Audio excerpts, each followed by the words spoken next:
Your biology teacher. हम class 10th के लिए देख रहे थे हमारी biology chapter number 6 life process. बच्चों हमने लास्ट लेक्चर जो देखा था, लास्ट लेक्चर में हमने लाइफ प्रोसेस का फर्स्ट पॉइंट न्यूट्रिशन डिस्कस किया था। न्यूट्रिशन भी हमने डिस्कस किया था इन प्लांट्स में। तो न्यूट्रिशन इन प्लांट्स को हमने लास्ट लेक्चर में देखा था, आप लोग लास्ट लेक्चर मेरा देख सकते हैं। अब हम आगे बढ़ने जा रहे हैं। नेक्स्ट लेक्चर हमारा जो है वो नेक्स्ट लेक्चर है nutrition in animals. Clear students? Animals के अंदर न्यूट्रिशन किस टाइप का होता है, कौन सा मोड ऑफ न्यूट्रिशन प्रेजेंट होता है। एनिमल्स में भी हमने देखा दैट न्यूट्रिएंट्स कौन कौन से हैं, एनिमल्स में किस तरह का न्यूट्रिशन है। तो न्यूट्रिशन के फॉर्म में एनिमल्स क्या क्या कंज्यूम करते हैं। और सबसे पहले जो सिंगल सेलुलर एनिमल है हमारा, या बोले तो यूनिसेलुलर एनिमल है अमीबा। अमीबा में न्यूट्रिशन किस टाइप का होता है। हमारे आज के लेक्चर के ये पॉइंट्स हैं जो हम बच्चों डिस्कस करने जा रहे हैं। Clear students? अब नेक्स्ट पॉइंट, हम जो फर्स्ट पॉइंट से बढ़ रहे हैं, हमने देखा न्यूट्रिशन इन अमीबा या न्यूट्रिशन इन एनिमल्स। तो एनिमल्स में स्टूडेंट्स न्यूट्रिशन जो है वो न्यूट्रिशन की फॉर्म में एनिमल्स क्या कंज्यूम करता है। क्या आप सोच सकते हो न्यूट्रिशन की फॉर्म में एज ए न्यूट्रिएंट्स क्या कंज्यूम कर सकता है। एज ए न्यूट्रिएंट्स हमें पता है, हम अगर खाना खाते हैं, फूड इंसर्ट करते हैं हमारी बॉडी में, तो बच्चों एज अ फूड मटेरियल हम क्या क्या इंसर्ट करते हैं। क्या हम चपाती इंसर्ट करते हैं, दैट मीन्स कि हम सीरियल्स इंसर्ट कर रहे हैं, हम पल्सेस ले रहे हैं, हम वेजिटेबल्स ले रहे हैं। आफ्टर दैट इसके अलावा और क्या क्या लेते हैं, हम फैट मटेरियल लेते हैं, और क्या क्या ले सकते हैं, हम फ्रूट्स कंज्यूम करते हैं, वाटर कंज्यूम करते हैं। तो ये सब जो है बच्चों, ये सब जो न्यूट्रिशन है, न्यूट्रिएंट्स हैं, ये न्यूट्रिएंट्स हमारी बॉडी में इंपॉर्टेंट हैं। Clear students? न्यूट्रिएंट्स हमारी बॉडी में इंपॉर्टेंट हैं। तो न्यूट्रिएंट्स को अपटेक करना, इनटेक करना, वो process is called nutrition. Clear? तो the process in which nutrients are intaking या uptaking by a living organism is known as nutrition. Clear students? Nutrition in animals में हमने देखा, हमने बोला कि एनिमल्स जो हैं वो न्यूट्रिशन में या एज ए न्यूट्रिएंट्स क्या क्या काम में लेते हैं। वो न्यूट्रिएंट्स एज ए फूड में इंसर्ट करते हैं, कार्बोहाइड्रेट को इंसर्ट कर रहे हैं। किसको इंसर्ट करते हैं वो बच्चों? कार्बोहाइड्रेट को इंसर्ट करते हैं, फैट्स को इंसर्ट करते हैं, प्रोटीन्स को इंसर्ट करते हैं। इसके अलावा विटामिन्स हुए, फाइबर्स हुए, वाटर हुए, मिनरल्स हुए, इन सबको क्या करते हैं वो इंसर्ट करते हैं। तो मेजर न्यूट्रिएंट्स जो है हमारे वो कितने टाइप के हुए बच्चों? 7 टाइप के हमारे मेजर न्यूट्रिएंट्स हुए। Clear students? फर्स्ट पॉइंट हमने न्यूट्रिशन में देखा कि वो एनिमल क्या ले रहा है, एनिमल न्यूट्रिएंट्स ले रहा है। न्यूट्रिशन की फॉर्म में एनिमल्स क्या कंज्यूम कर रहा है, वो न्यूट्रिएंट्स कंज्यूम कर रहा है। और मेजर न्यूट्रिएंट्स कौन कौन से हैं? There are 7 type of major nutrients in which carbohydrate, fats, proteins, minerals, water, fibers and vitamins are included. Clear students? अब हमने देखा that nutrients are also divided into 2 types. Nutrients को भी हमने 2 टाइप में डिवाइड करा है। 2 टाइप्स कौन से हैं? Nutrients are divided into 2 types. First one is macronutrients, first one is macronutrients and second one is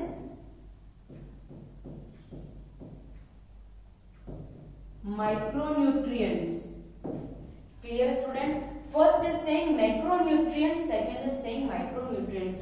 तो हम ये बोल सकते हैं nutrients are classified into 2 categories. In which 2 categories?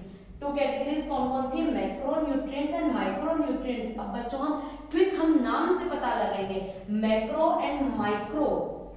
What is the difference between macro and micro?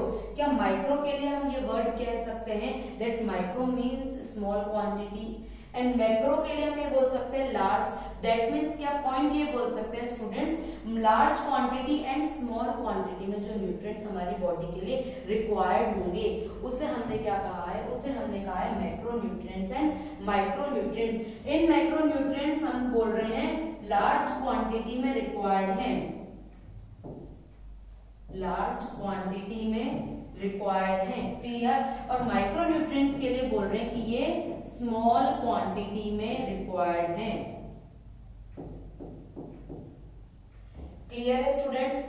Nutrients का point clear है। Nutrition in animals हमने देखा, what is nutrition in animals, animals and living organism which is uptaking the nutrients, this process is known as nutrition।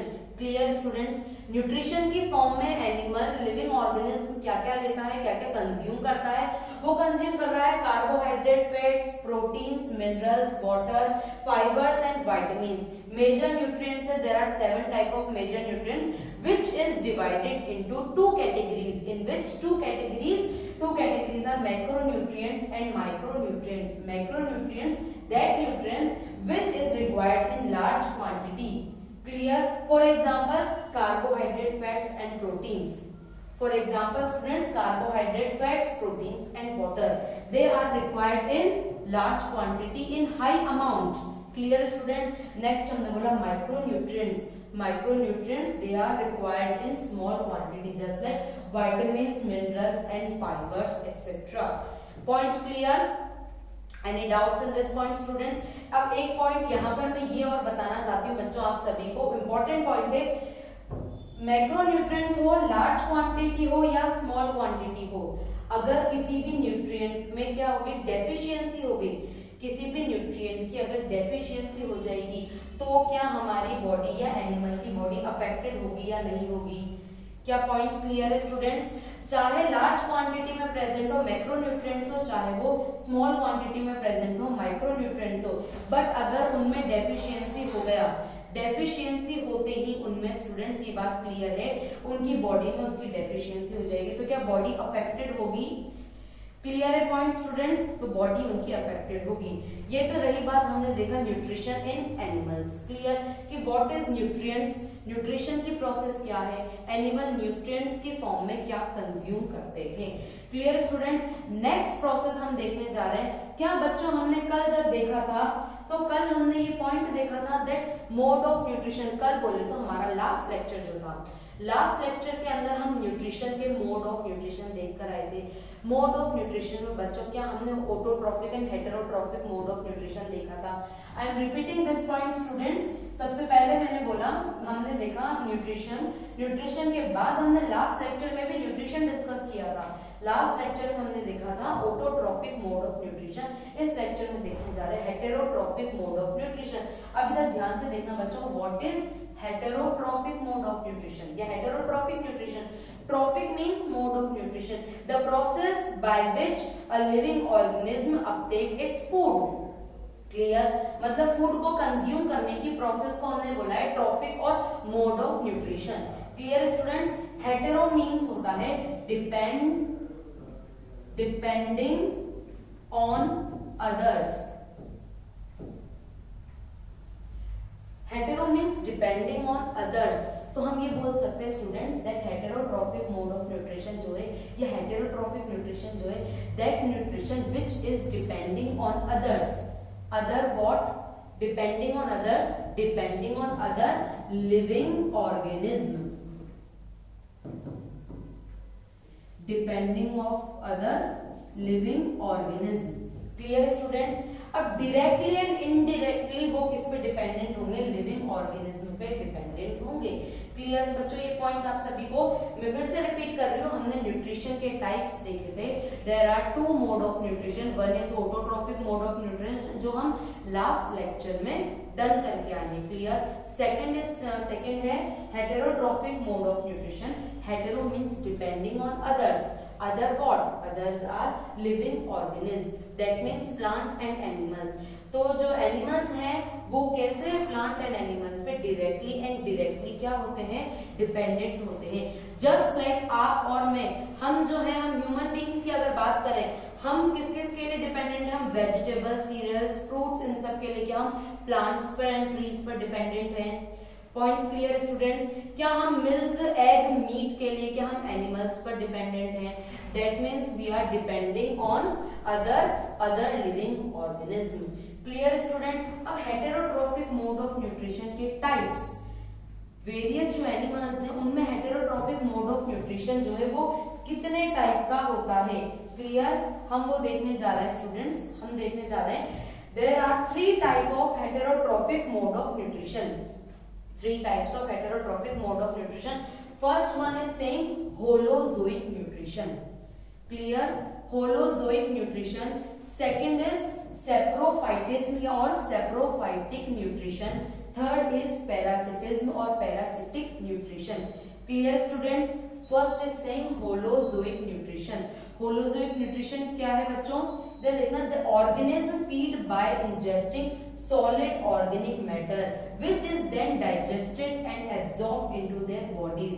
मतलब solid matter को, जो solid matter या बोले तो complete matter को अगर कोई भी animal ingest कर रहा है, डाइजेस्ट हो रहा है वो, उसे हमने बोला है होलोजोइक न्यूट्रिशन. होलो मीन्स होता है complete. Clear student? Complete nutrition को अपटेक कर रहा है, इंजेस्ट कर रहा है, आफ्टर देन उसका डाइजेशन हो रहा है, that is known as holozoic nutrition. Just like human beings and some animals. Clear? Just like lion, tiger. Clear students? Holozoic nutrition.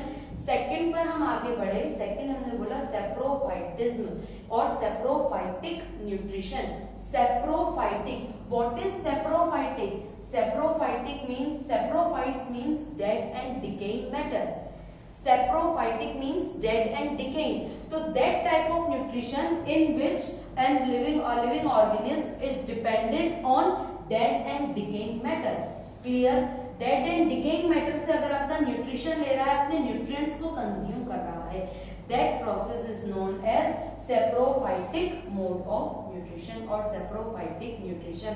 Clear students? Saprophytic nutrition हमारा सेकंड टाइप का था. Third type का nutrition है students parasitism या parasitic nutrition. Parasitic mode of nutrition क्या कह रहा है? Obtains nutrients from living organism. That means students अब इधर ध्यान से सुनना, एक living organism another living organism से अपना न्यूट्रिशन कंज्यूम कर रहा है, that is known as parasitic mode of nutrition और पैरासिटिज्म. क्लियर? अब जो एनिमल, जो लिविंग ऑर्गेनिज्म न्यूट्रिशन को कंज्यूम करता है, न्यूट्रिएंट्स को कंज्यूम कर रहा है, उसे हमने बोला है parasite. That is known as parasite. The parasite obtains nutrients by living organism और in the body of the host. Clear student? तो पैरासिटिक कौन है? पैरासिटिक जो न्यूट्रिशन को कंज्यूम कर रहा है और जिससे कंज्यूम कर रहा है उसे हमने बोला है होस्ट और होस्ट बॉडी. Clear student? तो इस मोड ऑफ न्यूट्रिशन को बोला हमने parasitic nutrition. For example lice. Human body में हेयर्स में लाइस प्रेजेंट होते हैं. वो लाइस क्या करते हैं स्टूडेंट्स? वो लाइस ह्यूमन बॉडी से, ह्यूमन बॉडी होस्ट है और लाइस पैरासाइट है, वो लाइस ह्यूमन बॉडी से, होस्ट बॉडी से अपना न्यूट्रिशन कंज्यूम कर रहे हैं. Clear students? Any doubts in this point? तो हमने हेटेरोट्रॉफिक मोड ऑफ न्यूट्रिशन देखा. There are three type of heterotrophic nutrition. First one is holozoic nutrition. Holo means complete. Complete हम nutrients को कंज्यूम कर रहे हैं just like human and higher animals. Clear? Saprophytic mode of nutrition और saprophytic या saprophytism, it is saying that dead and decaying matter से nutrition consume हो रहा है. Clear? And last one is parasitic mode of nutrition और parasitism. Parasites जो है वो होस्ट बॉडी से न्यूट्रिशन को कंज्यूम कर रहे हैं. Clear students? अब नेक्स्ट हमने पॉइंट देखा कि एनिमल्स जो है वो यूनिसेलुलर भी होते हैं और एनिमल्स जो है वो मल्टीसेलुलर भी होते हैं. तो यूनिसेलुलर जो एनिमल्स हैं, उन यूनिसेलुलर एनिमल्स में किस टाइप से न्यूट्रिशन हमें मिलेगा, या मल्टीसेलुलर एनिमल्स जो उनमें किस टाइप से हमें न्यूट्रिशन मिलेगा. बच्चों हमारा नेक्स्ट पॉइंट है यूनिसेलुलर एनिमल अमीबा के अंदर nutrition. Clear students? Single cellular animal हमने बोला amoeba. Clear? Single cellular animal, that means single cell में वेरियस एक्टिविटीज जो न्यूट्रिशन की होंगी वो कंप्लीट होंगी. क्लियर? न्यूट्रिशन की एक्टिविटी की अगर हम बात करें तो न्यूट्रिशन किन पार्ट्स में कंप्लीट होगा? सबसे पहले फूड पार्टिकल बोले तो न्यूट्रिएंट्स जो है वो एंटर होंगे, सिंगल सेलुलर एनिमल्स के थ्रू उसको कंज्यूम किया जाएगा. क्लियर? दैट मीन्स वो प्रोसेस होगी हमारी इंजेशन की. कंज्यूम करना, न्यूट्रिशन को कंज्यूम करने की प्रोसेस होती है इंजेशन की. उस न्यूट्रिशन का हुआ डाइजेशन. कॉम्प्लेक्स न्यूट्रिशन किसमें कन्वर्ट हुआ? सिंपल वन में कन्वर्ट हुआ. सेकंड हमने बोला कि उसका हुआ एब्जॉर्प्शन. एब्जॉर्प्शन मतलब जो वेरियस बॉडी पार्ट्स हैं, जो अमीबा सिंगल सेल में जो वेरियस पार्ट्स हैं, उन वेरियस सेल ऑर्गेनल्स को वो न्यूट्रिशन क्या हुआ? न्यूट्रिशन प्रोवाइड करने के लिए एब्जॉर्ब हुआ. उन पार्ट्स ने उस न्यूट्रिशन को क्या किया? उन पार्ट्स ने उस न्यूट्रिशन को यूज किया, एनर्जी प्रोडक्शन किया, एसिमिलेशन की प्रोसेस हुई, एंड द लास्ट वन जो हमारा अनडाइजेस्टेड पार्ट था रिमेनिंग, वो आउटसाइड में हमारे सिंगल सेलुलर एनिमल के आउटसाइड में सिक्रीट हो गया। Clear students? तो हमने उसे बोला है इजेशन। तो हमें ये पॉइंट ध्यान रखना है, जो न्यूट्रिशन की कंप्लीट एंटायर प्रोसेस होती है वो 5 पॉइंट्स में, 5 स्टेप्स में हमारी कंप्लीट होती है। फर्स्ट स्टेप क्या है बच्चों? फर्स्ट स्टेप होता है इंजेशन। इंजेशन मतलब न्यूट्रिशन को अपटेक करना। The process, the way by which nutrition is uptaking in a animal. Animal can be both single cellular, unicellular or multicellular. Clear students? First process है ingestion. Second process हुआ because हमने जो nutrition लिया, जो nutrients हमने consume किए, हमने nutrients की फॉर्म में कार्बोहाइड्रेट कंज्यूम किया है। कार्बोहाइड्रेट क्या है? कॉम्प्लेक्स ऑर्गेनिक मैटर है। क्या है? कॉम्प्लेक्स है, कॉम्प्लेक्स मैटर है, तो हमें उस कॉम्प्लेक्स को सिंपल में कन्वर्ट करना है। दैट मीन्स स्टूडेंट हमारी सेकंड प्रोसेस होगी डाइजेशन की। डाइजेशन क्या कह रहा है? उसको हमने सिंपल में कन्वर्ट किया। क्लियर? थर्ड प्रोसेस जो होगी हमारी डाइजेशन के बाद में, थर्ड प्रोसेस है एब्जॉर्प्शन की। एब्जॉर्प्शन मतलब हमें एंटायर बॉडी पार्ट्स में उसको क्या करना है? उसको हमें ट्रांसपोर्ट करना है। तो ट्रांसपोर्ट करने के लिए जिस पोजीशन पे, जिस पार्ट में उसका डाइजेशन हुआ, क्या वहां डाइजेशन से वो पार्ट हमारा जो सिंपल पार्ट है हमारा फूड का, न्यूट्रिशन का, वो एब्जॉर्ब होगा स्टूडेंट्स। जैसे ही वो एब्जॉर्ब हुआ, उस प्रोसेस को हमने बोला है एब्जॉर्प्शन। क्लियर? अब वेरियस जो बॉडी पार्ट्स हैं हमारे, उन वेरियस बॉडी पार्ट्स ने उस न्यूट्रिशन को क्या किया? कंज्यूम किया। कंज्यूम करके क्या? एनर्जी का प्रोडक्शन किया। क्यों? बिकॉज बेसिकली लास्ट लेक्चर में हमने देखा न्यूट्रिशन हम क्यों ले रहे हैं? बिकॉज एनर्जी प्रोडक्शन के लिए, एनर्जी के लिए हम न्यूट्रिशन ले रहे हैं। तो लास्ट प्रोसेस हमारी हुई स्टूडेंट्स एसिमिलेशन की। और जो हमारा अनडाइजेस्टेड पार्ट है, वो अनडाइजेस्टेड पार्ट क्या हुआ स्टूडेंट्स? वो अनडाइजेस्टेड पार्ट हमारा फिर से बॉडी के बाहर रिलीज आउट हो गया। उस प्रोसेस को हमने बोला है डिजेशन। क्लियर? अब बच्चों इधर ध्यान से सुनना, ये पांचों के पांचों स्टेप जो हैं, ये हमारे न्यूट्रिशन के स्टेप अब हम अमीबा में देखने जा रहे हैं। हमने बोला सिंगल सेलुलर अमीबा है। आप डायग्राम देखिएगा बच्चों, ध्यान से देखिएगा। सिंगल सेलुलर अमीबा है। सिंगल सेलुलर अमीबा का मतलब क्या? हम ये बोल सकते हैं दैट सिंगल सेल है और सिंगल सेल का कोई स्ट्रक्चर होगा क्या स्टूडेंट्स? उसका कोई स्ट्रक्चर प्रेजेंट नहीं होगा। दैट मींस इररेगुलर स्ट्रक्चर का हमारा अमीबा प्रेजेंट होता है। न्यूक्लियस प्रेजेंट होगा। जैसे ही अमीबा के पास में फूड पार्टिकल आएगा, रिपीट करिए स्टूडेंट्स, जैसे ही अमीबा के पास में फूड पार्टिकल आएगा, वैसे ही अमीबा सिंगल सेल में जो साइटोप्लाज्म है, वो साइटोप्लाज्म धीरे धीरे से आउटग्रोथ करके एक कप लाइक स्ट्रक्चर का फॉर्मेशन करने लग जाएगा। क्लियर? रिपीट कर रही हूँ स्टूडेंट्स, ध्यान से सुनना। जैसे हमारे अमीबा, सिंगल सेलुलर अमीबा के पास में क्या आया? फूड पार्टिकल आया। वैसे ही साइटोप्लाज्म में क्या हुआ? साइटोप्लाज्म में आउटग्रोथ हुई। साइटोप्लाज्म में आउटग्रोथ से कप लाइक स्ट्रक्चर का फॉर्मेशन हो गया। उस कप लाइक स्ट्रक्चर को हमने बोला है स्यूडोपोडिया। उस कप लाइक स्ट्रक्चर को हमने क्या बोला है स्टूडेंट्स? स्यूडोपोडिया। क्लियर? तो फर्स्ट क्या होगा? The formation of pseudopodia. वो स्यूडोपोडिया क्या हो जाएंगे? वैक्यूल में कन्वर्ट हो जाएंगे। वो कप लाइक जो स्ट्रक्चर है वो कंप्लीट हो गई। कंप्लीट होते वो वैक्यूल में कन्वर्ट हो गए। उसे हमने बोला है बच्चों फूड वैक्यूल। दैट मीन्स क्या ये बोल सकते हैं कि अब फूड जो है वो इंजेस्ट हो चुका है। क्या फूड वैक्यूल अमीबा के अंदर बच्चों इंजेस्ट हो चुका है? उसने क्या किया? उस फूड साइटोप्लाज्म ने चारों तरफ से उस फूड पार्टिकल को क्या कर लिया? कवर कर लिया। दैट मीन्स क्या साइटोप्लाज्म के अंदर आ गया हमारा फूड पार्टिकल। क्लियर? तो फर्स्ट पॉइंट हमारे इंजेशन की हो गई। अब वेरियस जो एंजाइम है, डाइजेस्टिव एंजाइम स्टूडेंट्स, वो डाइजेस्टिव एंजाइम क्या करेंगे? वो इसको जो न्यूट्रिशन है, फूड पार्टिकल है, जो कॉम्प्लेक्स न्यूट्रिशन है हमारा, उसको सिंपल में कन्वर्ट कर देंगे। दैट मीन्स सेकेंड प्रोसेस होगी हमारी डाइजेशन की। हमारे अमीबा के पास में जितने भी ऑर्गेनल्स हैं, जितने ऑर्गेनल्स बोले तो न्यूक्लियस है, न्यूक्लियस के अलावा एंडोप्लाज्मिक रेटिकुलम है, माइटोकॉन्ड्रिया है। क्लियर? तो जो हमने देखा यूनिसेलुलर ऑर्गेनिज्म हमारे अमीबा में जितने भी सेल ऑर्गेनल्स हैं, उन सभी सेल ऑर्गेनल्स को क्या एनर्जी प्रोडक्शन करना है, क्योंकि सबको अपना अपना फंक्शन करना है, तो सबको न्यूट्रिशन की नीड है, न्यूट्रिशन कंज्यूम करना है। तो उस फूड वैक्यूल से न्यूट्रिशन का क्या हुआ? एब्जॉर्प्शन हुआ साइटोप्लाज्म में। Clear students? थर्ड प्रोसेस हुई हमारी एब्जॉर्प्शन की। एब्जॉर्प्शन के बाद में वो कंप्लीट हमारी बॉडी के जितने भी वेरियस पार्ट्स हैं उन सब पार्ट्स के अंदर ट्रांसफर हुआ। जैसे वो हमारे न्यूक्लियस में ट्रांसफर हुआ, हमारे एंडोप्लाज्मिक रेटिकुलम में ट्रांसफर हुआ, माइटोकॉन्ड्रिया में ट्रांसफर हुआ, तो वहां पर क्या हुआ, वेरियस सेल ऑर्गेनल्स में एसिमिलेशन हुआ। उन्होंने उस न्यूट्रिशन को कंज्यूम करके स्टूडेंट्स उस न्यूट्रिशन से एनर्जी का प्रोडक्शन कर लिया। अब जो रिमेनिंग अनडाइजेस्टेड और वेस्ट मटेरियल हमारा बाकी रहा, उस वेस्ट मटेरियल को फिर से साइटोप्लाज्म के थ्रू हमारे यूनिसेलुलर अमीबा के सरफेस पर आकर के बाहर की तरफ क्या कर दिया गया, रिलीज आउट कर दिया गया। क्लियर स्टूडेंट्स, लास्ट पॉइंट हमारा था इजेशन का, जिसे हमने कहा है इजेशन, अनडाइजेस्टेड और जो वेस्ट मटेरियल है उसे हमने बाहर की तरफ रिलीज आउट कर दिया। तो स्टूडेंट्स आज के लेक्चर में हमने ये देखा न्यूट्रिशन इन एनिमल्स स्टार्ट किया, यूनिसेलुलर एनिमल या यूनिसेलुलर अमीबा में न्यूट्रिशन हमने देखा। Clear students? Okay students, thank you so much.